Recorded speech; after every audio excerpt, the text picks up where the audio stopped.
welcome to Island Fever, where grown-ass Pasifika people do grown-ass things. We are coming back with season 2, and it's something that's very close to my heart for a number of reasons. The first one is we are celebrating Pride. Hey. And you know, when we talk about Pride, we always want to acknowledge Black and Latina, trans women and femmes who created it to be what it is. And then we're celebrating Pasifika Pride because our lineup is all QTPIs. What's a QTPI, Donato? A QTPI is a queer and trans Pacific Islander, which means my friends here because I'm an ally. I know, you're right. I'm straight.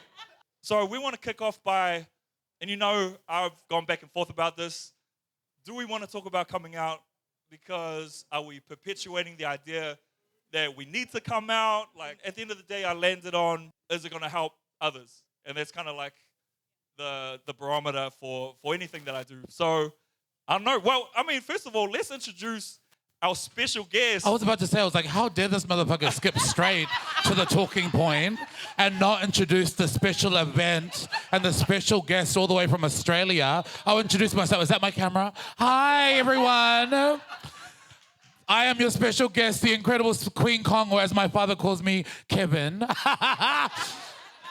But yes, carry on, Crit. Go back to the part where you introduced me. Thank you, baby. Keep this in the edit, please. Love you. Be a little intro. All right, well, Queen Thank Kong, y'all have seen her from RuPaul's Drag Race. I know, right? I know that's right. She's of Samoan and Tongan descent. I'm sorry about that, but you know what? You can't help that. That's all right. Yes, I am Queen Kong. It's lovely to be here. Thank you so much for having me, babies. It's Pride Month. We are queer, we're Pasifika, we're proud, and I'm excited for this new season because, listen, no shade to last season, but this one's going to be better, I feel it. Ooh. Right. But yes, all of it is love, all of it is care, and I think in terms of what we're here to talk about today, you know, what better space to talk about holding space for community, being queer, Pasifika, proud, and also unapologetic. If anyone that saw Drag Race Down Under, Global All-Stars, you know that if there's one thing that Queen Kong is, it's unapologetic. So let's get into this conversation. Yes, girl. And you know, I wouldn't have had any other person on our first episode, so thank you for coming through. Thanks for having me, fam. I'm so excited. Let's go. Yo, let's do it. So, coming out, what are your feelings about the whole concept of coming out and that whole phenomenon? We'll start with you, Vailupe. I have a problem with coming out as a therapist, but also as a lesbian, because the idea that I have to automatically assume I need to share my personal vulnerabilities with you feels really off-putting. And then the idea also, if we're going to be very honest on this podcast, where does it come from? Colonialism. So, and I'm just like everything else. So, my human self, I can't get down with it as a therapist, though I understand that it's a notion we've adapted here, right, in Western culture as like something queer trans folks have to do, not are invited to do, but we have to do it. See, for me, I didn't really have a sort of coming out moment or story. I was just always such an effeminate kid that there was no denying that I was uniquely beautiful and different. Now, I will also say that being a trans woman, there's a lot of like spaces in my life where oftentimes I'm having to come out over and over again at the expense of either my safety, right? Or just acceptance. And I love that where I'm at in my life right now, I get to decide when that's appropriate or not and be completely okay with that, especially as it relates to dating, sex, and relationships. Good thing you on a podcast about sex, dating, and relationships then, huh? Well, there it is. Queen Kong, what about you? What are your thoughts on coming out? Out of respect for the people that you love, I appreciate the sentiment. But my grandmother who raised me, who is like, in terms of Queen Kong, is the essence of Queen Kong. Her name is Alofa, Nana Alofa. And for those that you know, that know in Samoan culture, the word Alofa is encompassing of the word love. And so my grandmother was love, unconditional, but also tough love, which is who I am. And so she used to say to me, she's like, regardless of whether they agree with what you're coming out as, whether you're gay, trans, whatever it is, you know, you're not looking for approval, you're not looking for acceptance, you know, you're just telling them because out of respect for your relationship with this person, you want them to know from the horse's mouth that I am this. You know, I'm not different, I'm more. That's what my nana used to say. So, and for me, to be clear, your sexuality, your gender is really no one's business, right? But I'm of the opinion that if you can't live your truth and you're not expressing who you are freely because you're in fear, that's where we need to fucking change it. And so that's why I'm like, okay, if this is what we have to work with now, this whole coming out thing, I want to talk about it so that someone else who's in a similar position has some guidance. Because I didn't have that guidance in my family, right? So I'd love to start with you, Donato. If you want to give us tell us a little bit about yourself because, we have our new hosts. So let's start there and then let's get into it. Thank you so much, y'all. I'm so excited to be part of season 2 for Island Fever podcast. Much of my background is in community organizing, and I'm also a storyteller. How I've shifted and grown over the last several years is to find ways to continue to empower trans and queer people, especially Pacific Islanders, through projects like this, where we can sit around a table, share about our life experiences, or even adapt that into productions such as like on stage or in film. And so it's such an incredible thing to be able to do because stories really help to bring people together and open up parts of ourselves to understand and connect each other deeper. When you first asked me, Crit, to share my coming out story, one particular memory that stuck out for me is when I came out to my dad at 12 years old as bisexual. Girl. And I was such a liar. And my dad knew. This was the thing. Like, I really love that I come from such an affirming and loving family, but I was scared to name it to my dad. I was scared to name it to my dad. When I think was like as young as like 6 or 7, I remember some of my aunts saying, "You're really lucky." And I'm like, "What do you mean?" And they're like, "The way that your dad loves you and Tweety is something really special because we remember when your dad used to beat up Fafafingas." And who's Tweety? And Tweety's my older trans sister. Yeah. And over time, like, what I came to learn is my dad just wanted me to say the words to him. Like, similar to how you were just describing with grandma, it's like, just say it to me and then I'll hold space for it. So I lied. I told my dad, okay, so dad, the thing is, and mind you, I'm 12, 13 years old. My hair is already down to my shoulders. I've socially transitioned. I asked to get my belly pierced and my dad said no at one point. Like, I swore I was like that girl, period. And so I looked my dad straight in the face and I didn't have the courage to say what I was, right, to him and what that meant. So the safer thing that it felt like that could create a bridge was for me to say, I like boys and girls. But I knew I was lying through my freaking teeth. And I know my dad didn't believe me. But what he did with that is that he had a coworker that is this trans woman. I cannot remember her name. But he ended up setting up a meeting and a day that I got to spend with this older trans woman while my dad was living in Hawaii. Just to like ask questions. And this woman, at the time that I met her was like in her 40s and was just living and thriving as a trans woman. And my dad had so much respect for her, was like, I want you to meet my kid. I want my kid to have an experience and an example and a possibility model of what could be possible for them. And while I don't remember her name, she was so freaking beautiful and so cunt. And like, look at me now. Period. Wait, I want to ask the audience real quick. How many of y'all came out as bisexual when you knew damn well you wasn't bisexual? Oh, we got Papi Chulo back here. We got a few girls over there. All right. Well, you know what they say? They say, bye now, yeah, gay later. Let's be real. I'm about to say, I was like, no disrespect to the bi community because they are very real. And also, I really love that demographic. So, hey, yeah. I see you, I hear you, I acknowledge you, bi community. Yeah. Slide into my DMs. Thank you. And they love you too, Queen Kong. We know that. And if I could also add on like another layer as I've been like continuing to like explore even within my body and my spirit of what feels balanced, right? I also had to try to decondition within my brain that I don't just like men, right? Like, and by that I mean like cis men.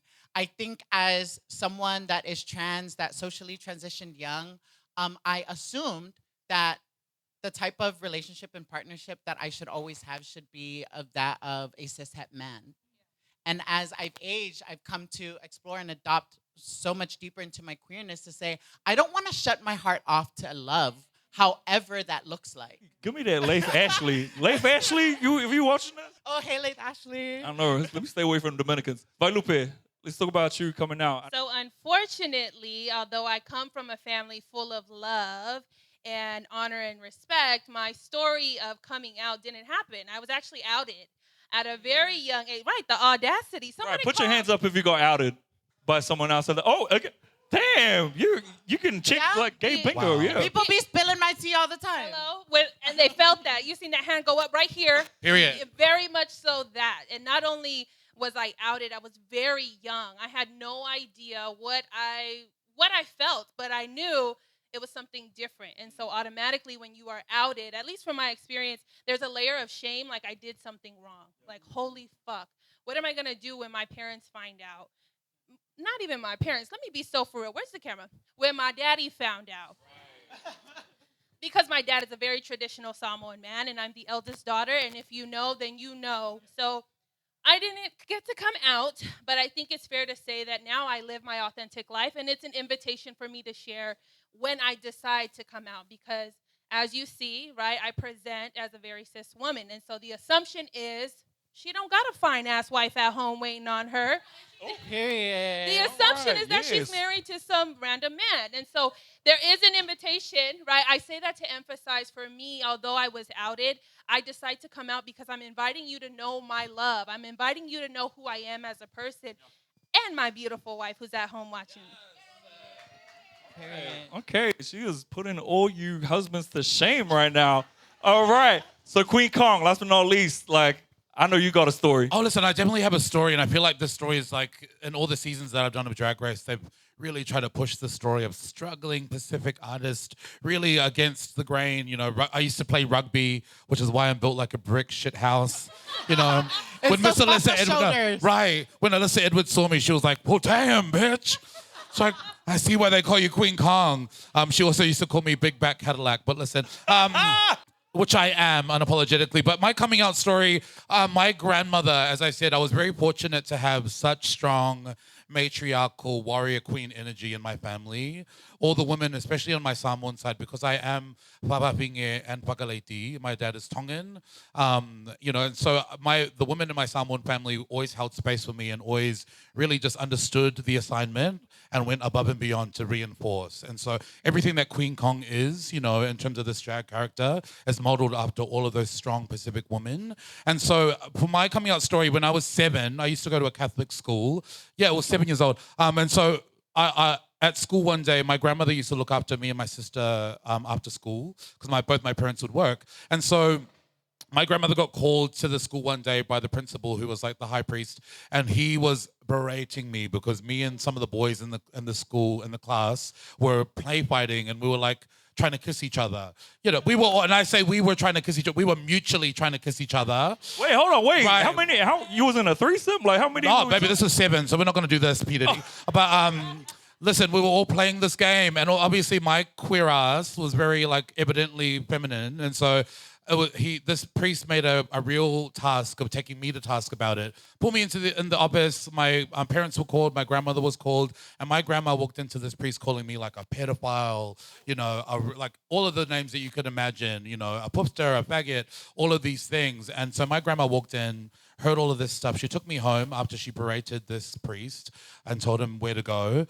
She literally took it upon herself to tell me what the word homosexual was. And this is a woman that was born in Samoa, who moved and migrated her children to New Zealand, raised them in this Western urban environment, you know, was very clear about what her role was. You know, she was a cleaner. We were very working class coming up. And so my nana had been exposed to all of these queer people who held space for her and fed her kids when she first moved from Samoa to New Zealand. And so her idea of gay, queer was always love. And so she explained to me homosexual, gay, and also this idea of two-spirit. And she said to me, she was like, "You're not different, you're more." And this was 7 years old. And because my grandmother was the matriarch of our family, there is nothing that any of those men and anyone else could say because the elder had me down. Right. And so mama was like, "You are the one. That is it." And so when my mom picked me up from, when she finished work and picked us up from school, I said, "Mom, I'm a homosexual." Yeah. I said, so listen, yeah, so Nana Lopa was the one, and that was my coming out story. And I think across the years, there's been many coming out stories, you know, Papa being here, drag, there's so many things. Yeah. And I think depending on whether you take that weight and responsibility on, that is personalized and up to you. Yeah. But also, I feel like first and foremost, being able to have like the reassurance of an elder for me, culturally, really reinforced everything within my being of what I am, who I am, and knowing that what I think about me is more important than anyone else. Can I quickly say though, just as Pasifika people, that's what I think is so unique about us when we are coming to terms with who we are and our identities. We lean on our elders so much for either that validation or that green light to be like, am I yes or no? Yeah. And Kween just highlighted that. Like, grandma was such a safe space. Nobody could tell you shit. All I needed was grandma's validation. And I think for a lot of us, that's where it starts, is our home, that network of our Aina. What does it look like? And if they're not for it, then we struggle. But if they're all for it, then baby, put the light on my face, like you said earlier. Get my good side, right? So I just wanted to highlight that because I think it's a common experience. No, for real. As soon as I came out to my mom, she was just like, oh, like if any of my family had shit to say, I would fuck them up, you know? And I was just like, man, why didn't I do this sooner? You know what I mean? But it was like for me personally, I'm 40 years fucking old right now, but I came out when I moved to the States the second time. So 2017, I was like 33, it was my Jesus year, everything. And I honestly, at that point, I thought I was never gonna come out. I really thought, oh, I'm gonna come out when I find a guy I really like, and then, you know, if it's someone that I want to share with my family, then I'll come in. And so I really resolved to the idea that I'm just gonna stay in the closet forever. And then life happened, hit rock bottom, and I had to really sit there and figure out why wasn't I happy, and it's because I wasn't living in my truth, right? And so I was all dramatic and shit. I wrote like 4 letters to like my mom, my sister, my brother, and I sent this book with them. Oh my gosh, and it was like a fucking book to help them understand why I am the way I am and all that. It was called Drama of the Gifted Child. I think that's what it's called. Has anyone read that book before? It's something like that. Yeah, it's some white shit. But you know, it really. Rock proud. Yeah, exactly. But it was really helpful in helping me understand myself, and I was like, oh, maybe my mom won't feel attacked if she reads this book, and you know, it kind of describes just basically some of her shortcomings, right? That didn't happen. Mother's Day, I called her, and then we got into a fight on the phone. This was real selfish of me, and then I was just like, I was upset, I started crying, and then she's like, what's wrong? And then I told her, I was like, I'm gay, and then she was like, is that why you're upset? But I think the beautiful thing about coming out, especially to, and it's interesting that it was to mom, I think, as you said, just echoing what you said before about being able to get validation from elders, you know, I think not always is it the case, it's very much an exception that you might get the validation, but I implore, now that I know what I know, you know, I had an older sister who passed away, but she was trans, she was like a full papa figure, you know, and when I think of Queen Kong, I think of my Nana Alopa, and I think about Madison, my sister, 10 years older than me, but she is in essence everything that I am, and so when I think about like coming out, when I think about the luxury of having a beautiful grandmother to go hold space and also go, there is nothing these men can say to you. You can stay in the kitchen and laugh with your aunties and your mom and your female cousins and not go outside and drink abba with all those idiots. But you know, like I think knowing that you have that acceptance is beautiful, but also if you don't have it, knowing what I know now as a mother of a drag house, but also as a mother of 2 young babies, you know, it's like the idea of chosen family, I feel like if you do create a network that keeps you safe, holds you accountable, this is the kind of space where you can have intimate conversations where you might be looking for the validation and the acceptance from people within the family. They might not have the capacity, and that's okay. But it is upon ourselves to take responsibility as adults to look after our healing, but also to look after, you know, and nurture our inner child.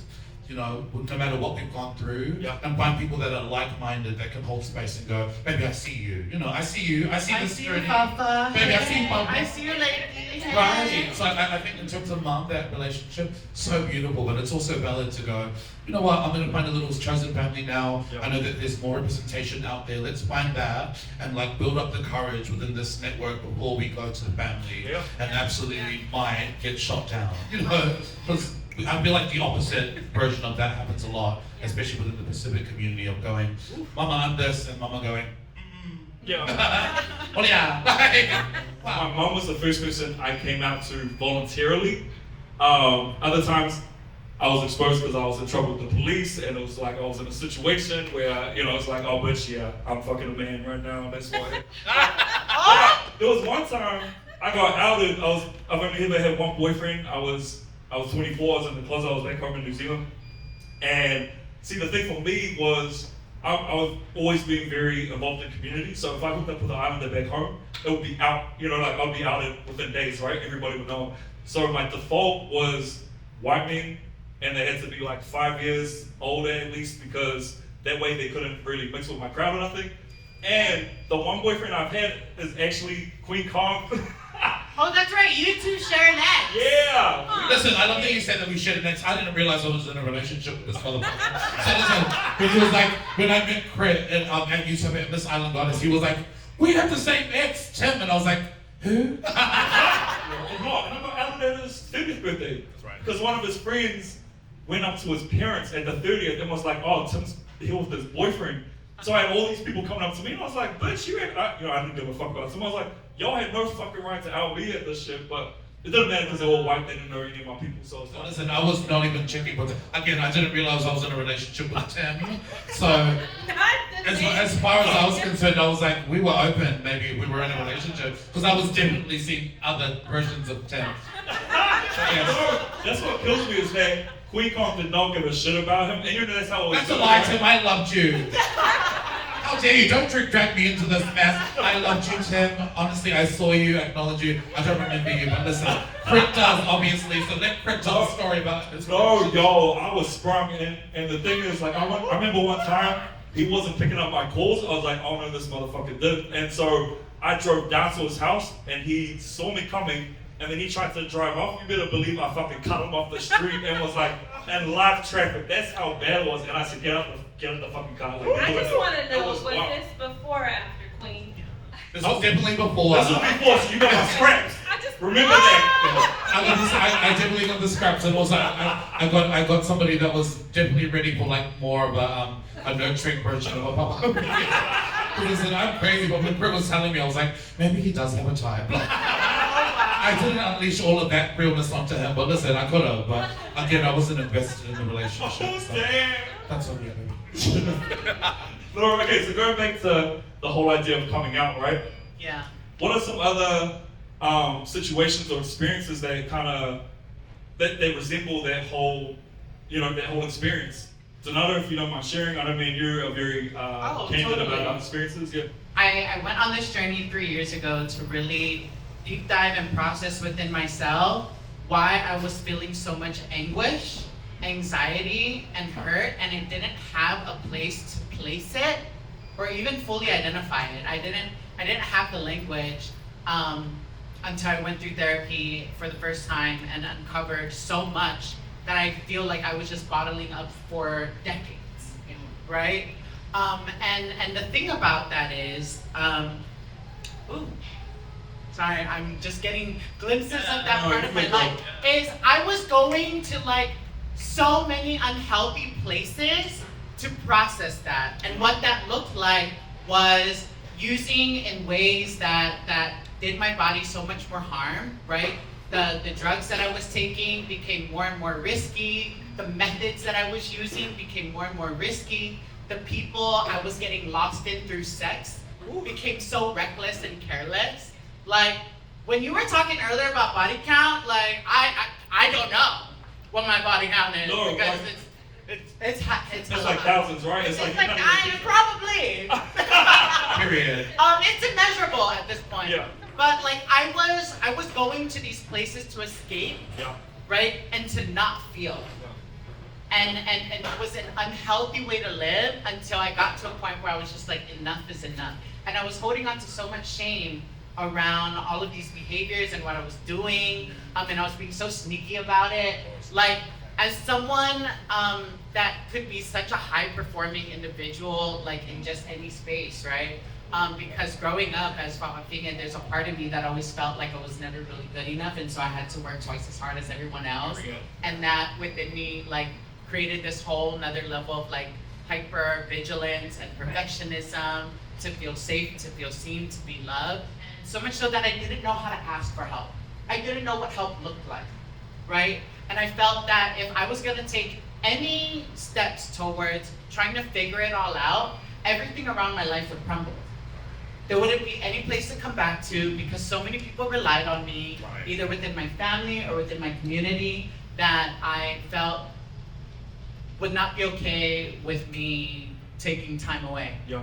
And so it was one of the toughest decisions I've ever had to do in my life was to admit that I needed help, complain to everyone about all the things that I was doing, what I was hiding from, all the lies that I was telling to cover up all of those behaviors, and check myself into treatment, rehab, and getting the help that I needed.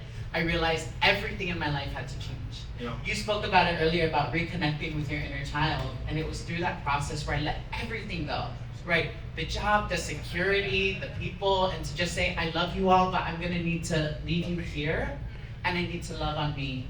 And I reconnected with all of my deep passions as a young Fafafina, which was to be on stages like this, doing projects like this. Yeah. I told my story on social media Yeah. in such a very public way. And I finally asked my community to help me for once. Yeah. So I asked my community for $30,000. Within like the first month, I think I raised about half of that. Yeah. And then ongoing support, I got jobs and other bookings, and like, look at where we are now, baby. Yeah, it's a much deeper story, Yeah. and it's longer, Well, but we're gonna have another episode on addiction, so we can talk about that again. But no, I appreciate you sharing that tonight, so you know how much I love you and how much of a support you've been. Fuck, I said I wasn't gonna cry on this damn episode, but you've been such a strong support system for me. yeah. And yeah, I guess I want to ask you, as far as coming out again, how's the reception from like your family with that? Because for me, my mom was more judgmental of me using than she cared about me coming out, right? And so that was really hard to, like, we stopped talking. Me and my mom talk every day, and she stopped talking to me for like 2 weeks, and that was like fucking hard. That was like really hard. But she eventually came around, and it makes you realize, oh shit, because I thought she would never accept that, right? But I think the one thing I learned from that was like, give your parents or the people you love an opportunity to show up for you, right? Because you never know, they might surprise you, and she really has. Yeah, I think my family went through a phase of denial in the sense of like, no, we know what addiction looks like or what we see on TV. Yeah. And that's not you. Yeah. And I was like, oh, whatever you've seen on TV, what I've been doing has been 10 times worse. Period. No, if only they saw that one. It's 10 times worse, okay? If you want the full truth, we can have that conversation. But there really wasn't a lot of shame. It was trying to lean in empathetically and be like, okay, just what is it? Yeah. I just couldn't find the words because I didn't want to let everyone down. Yeah. Right? And that was really tough. I think the person that took it the hardest was my sister, Tweety. Yeah. Because in a lot of ways, I kind of like, she was one of the safest places too that I could go to about anything that I was going through, and even about my use as someone that was also like engaged in sex work and doing all of these other things. Like, we could tell each other everything, but there were still other things I was hiding from her. Yeah. And so she was like, of all people, really, like, you're gonna keep A, B, and C from me? And I'm like, I'm sorry, girl. Like, so much so, there was one point where Tweety had enabled location services on my phone without me knowing in my phone. But you know what that is? That is And I was on train one time, and I'm like, why does this bitch know where I am? She's like, why are you in Seattle? Like And I'm like, oh, girl, I went to my phone and I was like, oh, this bitch has been tracking me for I don't know how long. Period. And I was like, okay, girl, let's talk. Yeah. But you know the beautiful thing about that, and I don't mean to cut you off, I'm sorry, but it's like, I think it's what you were saying, Crit, as well, with mum, and mum taking space for herself to digest. I feel like the conversation around addiction and all of these heavy subjects, I think naturally our parents go to those spaces when we say queer, when we say gay, because we are a very colonized culture. You know, and our community definitely lives by the Bible, and I think, you know, those of us that decolonize the space, that do believe in a form of God, you know, that have that belief system, that do respect. I was raised as a Jehovah's Witness, baby. Listen, we were those annoying motherfuckers that would come knocking on your door at 9 in the morning on a Saturday and be like, do you have time to talk about Jesus Christ? No! I was sucking dick at school when I literally Monday to Friday the Peabody bushes, and then on Saturday decided to put on my like beautiful suit and be like, Jesus, Jesus, Jesus, hallelujah. You know, and so obviously the hypocrisy of that, but I think the beauty of giving each other space and this idea of coming out. I think in essence we have to center ourselves and what we're wanting about what we're gonna get in response from somebody. Because obviously what people say about us is none of our business. Parents, family, definitely that hits a lot deeper, and it's natural to sort of feel affected by these things. But again, reinforcing yourself, knowing, say for example, addiction's a different beast, and we will dissect that in another episode. But coming out as queer, trans, all of these things, it's like we are informing people for ourselves before we are informing them for them. I think that priority needs to shift so that we don't get left feeling shortchanged or disappointed or feeling like no one loves us. We need to love ourselves first, baby. That inner child needs to be spoken to and given permission to be joyful, happy, and loved. And no one can do that for us other than ourselves, first and foremost. So yeah. All right. So let's talk about acceptance versus tolerance, right? Yeah. But then also, I want to start with: do you think it's more acceptable to be like a gay man or a lesbian woman? Like, what are your thoughts on that? Come on, baby. We gonna tell the whole truth and nothing Yes. but the motherfucking truth. Yes, we get so many more past it. But I will say, from my lived experience and having gay male friends, absolutely. And part of, I think, the layers of that privilege for me as a lesbian is I'm not getting judged or I'm not getting ridiculed for my mannerisms, for my gender presentation, what I wear, how I walk. I'm a lesbian, so nothing else matters. That's just what it is. But I think in comparison, Is it giving lipstick? Will we go that far? Me? Yeah. I mean, she's a little switch hitter. She's beat down. It depends. But if you see me Thursday nights after 7 sessions of therapy, I don't know. Who knows? Ask my clients. Bless their hearts. They're probably watching this like, who the fuck even is that? What the fuck? But to be honest, yeah, I think there's a lot more safety and privilege in being a lesbian. And sure, lipstick lesbian or just butch masculine presenting, I think compared to gay men, absolutely. Yeah, anything that kind of deviates from what a straight man is, you're getting judged for it. So, but this idea of men being men, how boring. It is so fucking boring, and excuse my French, but I'm literally watching my father and my father's father and my uncles all decay as these once were warriors, strong men, slowly starting to melt away and realizing that they didn't nurture and love their children as much as they should. And now their kids, me in particular, I'm a mother figure. I provide for all my family. I pay all the mortgages. I look up to my father, and if my dad says something sideways to me, you better believe I don't pay that power bill. And you better believe that motherfucker's gonna sit in the dark for a month. And if he wants groceries, I'm like, well, you want to be that man? Go outside and go and hunt and gather. And go and hunt some chickens outside of New Zealand and feed yourself for a month, and I'll come back to you when you want to apologize. But listen, the difference between this idea of masculine men, femininity is weak, it is boring. oh, yo, that's another episode. We're gonna get into that. But Think about the women in our communities always hold it down because they hold it down with humility, they hold it down with grace. some men ain't shit. And my grandmother always used to say this. She said, we turn broken men into gods. They go out into the world, they get absolutely obliterated, their egos get smashed into smithereens, they come back home, and then it is the woman's job to repair, soften them, rebuild them up to go back into the world to do the same shit again. And it is not our responsibility as human beings, as queer people, Papa being here, to be responsible for these men. At this stage, it is up to these men to go, listen, something in the milk isn't pure, something's not working, the coconut milk is not good anymore, I need to look internally instead of going, gay, trans, bitch. It is these nails, this hair, this makeup that keeps all of the lights on in this village. So that's it. Oh,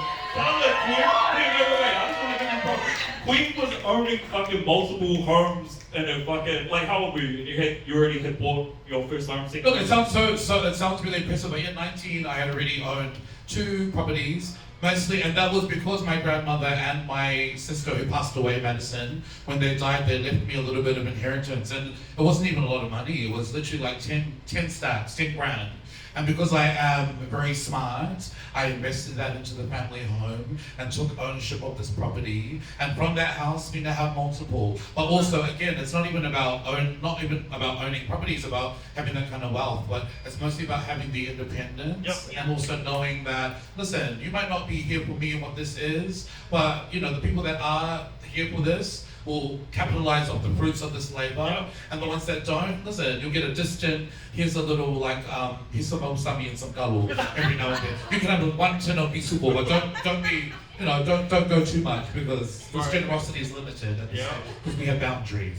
But Donato, what do you think about this in terms of Papa Pinga, in terms of like masculine, feminine? Obviously, Papa Pinga people, the duality is real, and we inhibit both and the beauty of both. What do you think about this concept? Yeah, I think like similar to what you were just sharing too. I'm thinking about how everything in our hands multiplies. Ooh, right? It multiplies, it amplifies, and a big part of that I feel like just comes from being able to journey between those two energies, right? Historically, Fafafigan people, Mahu, Vakasa are Pasifika cultural identities that are gender variant, are traditionally like healers, witch doctors, seers, educators, cultural practitioners, so many different things. And so to be able to dance between whatever those gender roles are or what we've been over time, as a result of either colonization and the patriarchy, have kind of lost, we are challenging to dispel, right? Because we know, and even the stories that you were all sharing, like we know at the heart of it all, we come from a matriarchal society. Yep. Like within Pasifika communities, like the women run the show. Period. Like everybody accepts you because Grandma said that's the thing. Yeah. Period. Right. I just had this thought, like as you two were talking about, earlier we were talking about the difference between acceptance and tolerance. Yeah. And when you accept, when you make space for me, you get all that I come with, which includes your rent being paid and food on the table. But when you tolerate me, good luck with the lights, Daddy. Right. Find the candles, right? Find the candles. And part of, I think, my work a lot with Pasifika queer and trans folks is finding that. It's helping them build that you are the magic. Everyone else around you just illuminates from your magic. And so how do I help you honor that and know that that's something that you can cultivate within yourself, separate from this dynamic that you've known your whole life? Yeah. It's a lot of work, and if we're being honest, it's a lot of pain. And that going from this place where you are tolerated and then moving into acceptance certainly feels different internally. And then you willingly want to shed your magic and light on your community because they have helped co-create that for you. Donato, so I know a lot of people seem to think that, because Fafafiga have a place in Samoa, right? That they have it great and they have it good. I remember Michael last season, he made a comment about, oh yeah, Fafafiga, like, they're just so accepted, and I was like, there's a difference between acceptance and tolerance. So can you speak a bit about that? Because some people really do think, because they're not treated like trans folk in the US, for instance, that y'all have got like a free ride or whatever. Awesome. Yeah, I think what's beautiful is that there is a level of acceptance that is unique to Fafafigan people growing up in Samoa, right? However, in a lot of ways in here, let me give you an example. Like when it comes to like certain community groups, especially churches, schools, Fafafiga are typically expected to be the hands that work behind the scenes, right? Like you work behind the scenes, you kill the falesa, you serve when it comes to the falamilave, you coordinate, you do all of that labor kind of behind the scenes. Sure, you're respected for it, but you don't get to shine so much in the spotlight. Right. Yeah. Right? The credit is often given elsewhere to make other people look good. Yeah. And what's really incredible about what's happening now, especially with people like Queen Kong, with people like Sasha Colby, with people like Jaya Sailua and Taffy Maine and so many others, that are continuing to take up spaces saying, the time for us to hide behind the shadows as the ones that have built and cultivated all of these incredible things that benefits our communities is to say, no bitch, we've been doing it, we're here, we're gonna own that shit and continue to multiply it, right? So it's an interesting dichotomy, but one that is getting more and more visibility, right? Yeah. Also, to that point, because I think that's a shared experience I hear a lot in the therapy space for a lot of my trans Pasifika folks, is this: you tolerate me enough to get what the fuck you need from me. To take the benefits, right? When it's time to really honor and respect the way that we are culturally taught, oh no, go to the bath. That's not enough. We accept you enough, kind of thing is what it turns into. And I find that is a perpetuated cycle, regardless to Tongan, Samoan. And there's no acceptance, right? For me, there's no true acceptance. No, it's tolerance up until what point? So, I mean, we're going to wrap this up soon, but I guess I just want to hear one piece of advice for anyone who's listening, who's kind of on this journey, right? And they haven't really come out fully. Like, what have you got to say to them? And let's start with you, Queen. Ooh, I love this question. Okay, so I think the thing about being queer, about any form of coming out, you have to center yourself above all things. And I think as Pacific people, that idea of putting ourselves first is very kind of selfish or worldly. Culturally we're told to be secondary to the primary character. And listen, I want to tell you the opposite. And it's not Ba'angi, it's not Western, it's not, the idea of centering your own opinion of yourself is not all of these things. If anything, in terms of healing, in terms of being a whole human being that can give to others without feeling depleted internally, you have to fill the cup first. And so what you think about yourself matters more. Talk to the inner child, as we have said. I have little inner child on my wallpaper, and so I have conversations with them daily. And I think the thing that we deserve is to give ourselves permission to be happy, to be joyful, to be loved, and I think that reminder, that reinforcement is a good starting point before you even look for those kinds of things externally, because literally there's nothing that you can externally that you can't give yourself first. So, RuPaul says this all the time, and I do believe in this one bit of advice that she gives, that if you can't... The only piece. Not the only piece, but she's also brought a lot of money into my bank account, so that's a big point. Mama, I love you, and I will continue to vouch for you. Don't listen to Crit, he's a hater. But yes, if you can't love yourself, how the hell are you going to love somebody else? That is literally advice that I listen to every day, because it's true, and especially as queer Pacific people, you have to love yourself, because reality is, this world, as crazy as it is, people are not here for anyone, to be honest. They're really in these streets being idiots. So love yourself, know that I love you, know that we love you, you got space. There is always a chosen family and a community out there that are doing the work. And so if you need help, feel valid enough to go looking for it, and know that you will receive everything that you need, because you deserve it. Yeah, no, on that note, I just want to make the point that the reason why, right, like our Pasifika, our ladies, get so much violence towards them, the reason there's so much oppression directed their way is because y'all hold the healing powers and the powers to, the spiritual powers, all those things, right? And it makes sense why those efforts were so intentional in holding back from who you really are, right? What you just said in terms of this fear-based, one of the biggest things that we have as Pacific people, and I think lots of people in general, lots of world indigenous people have, especially within our queer communities, is shame. Shame does nothing but rots your soul from the inside and out. So the quicker you can figure out how to check that bitch at the door, I implore you, leave her at the door, because she will literally be there to look at you, to make you look at yourself, and absolutely gut yourself from the inside out. So shame does nothing, guilt does nothing, they don't belong to us. Trace back where those bags come from and take them back. It's like kale. It's kale in a bag. And I'm a KFC connoisseur, so I'm like, listen, take the kale back, whoever gave this to me, and make sure you keep it with yourself. So yes, trace back the shame, the guilt, give it back to the owner, and thank you, community. My child, period. Every now and again, a young queer trans person will pop up in my DMs or make a comment to me out in public and say something along the lines of, how long has it been since you transitioned?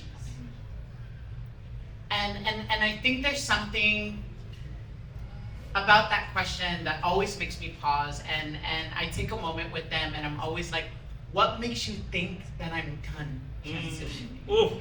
Right? I want to encourage beyond queer and trans people, and like literally anyone, to really think about what are all of the messages that you've received that have told you that you needed to be any type of way, right?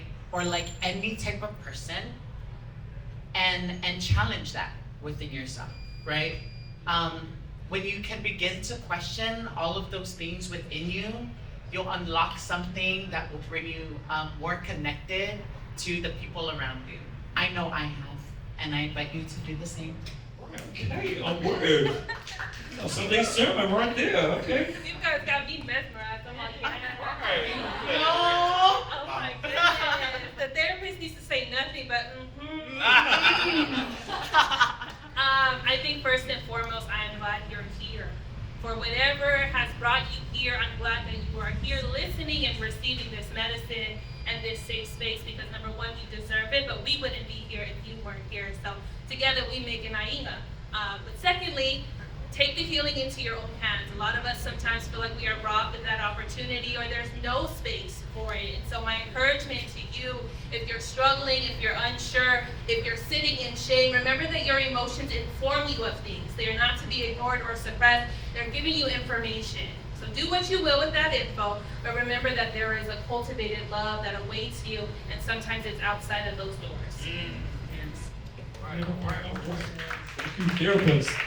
I guess for me, my one piece of advice would be to never underestimate what your loved ones can handle carrying. And I think so much of us carry so much shame that we're like, oh shit, I could never open up to like my mom or my sister, but I mean, there was no fucking manual for them to figure out how to hold me either. So if your heart is telling you, oh shit, this is someone I can really trust, this is someone I really love, if it's someone who's like really held you down, like my mom or my sister has, or if it's a close girlfriend, like I've always been surrounded by really beautiful women who've taken great care of me.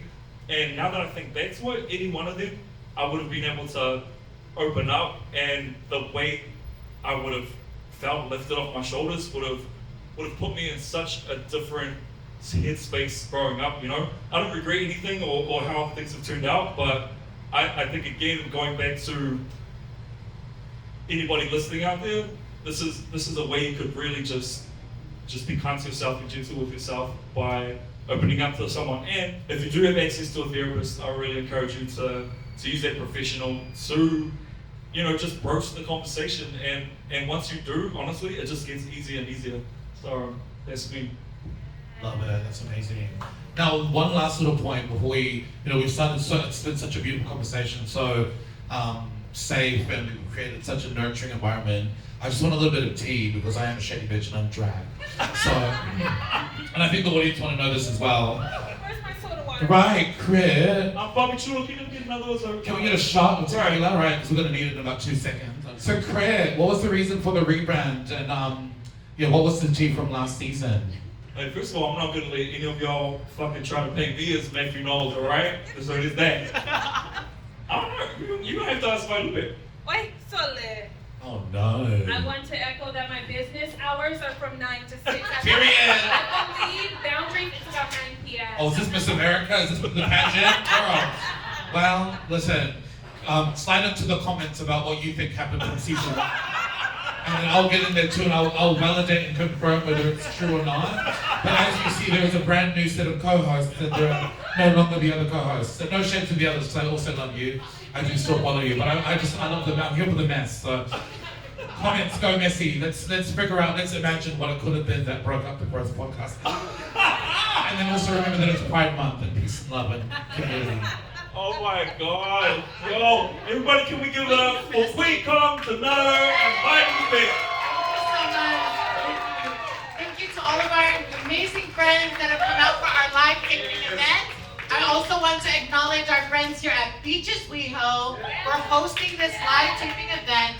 Our friends at GLAD, Utopia Portland, Utopia Washington for sponsoring this podcast.